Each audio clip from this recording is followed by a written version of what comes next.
Hey, Mike Mitchell, MikeMitchellLeadership.com. Thanks again so much for all of you that are emailing me on these video tips. And you can see a link on my site, MikeMitchellLeadership.com, or go to my YouTube channel. Just put in my name and you'll get them. But today is video tip number 13. And it's got a little bit to do with kind of a hybrid between what I would call managing and leading, but more on the leadership side, and that is coaching. You know, we understand from the data, which is irrefutable, that employees want to learn and grow on the job, even if it means developing skills that they're going to transfer to another place.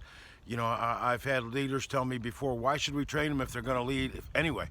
Well, you know, if you train them and engage them, you got at least a better than average chance of keeping them, assuming that we got culture and purpose and all those other things.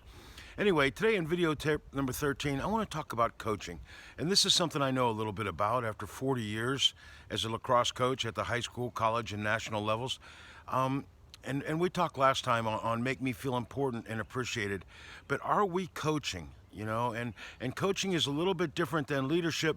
You know, when we coach an employee, and I do a lot of executive coaching, but when we coach an employee, you might ask them, and then listen, you know, what are the three major challenges that you're facing day to day in your job?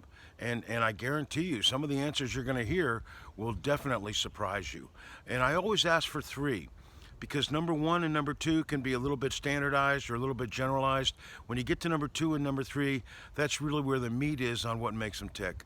So man, would you share with me what your challenges are as a coaching exercise that you face in your job on an hourly basis or a daily basis?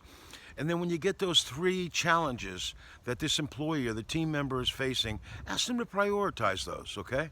And they're not necessarily in the priority order when they answer the question.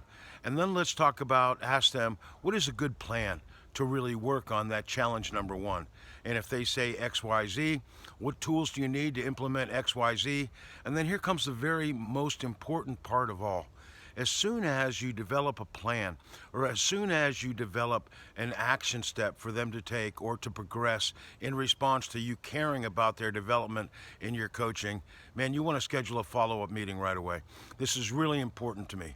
You think you'll be able to get a chance to look at that by next week or maybe the week after? How about Tuesday at 9 o'clock, right? And then you clear your calendar and you be available.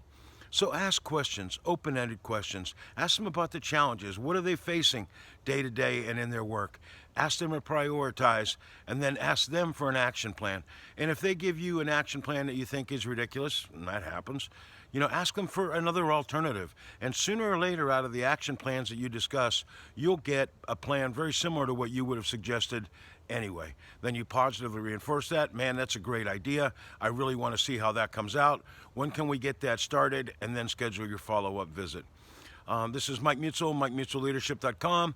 I also want to thank you on all the response to our Management University for first-time and refresher management courses that we have available online or in person. This is Mike Mitchell, video tip number 13.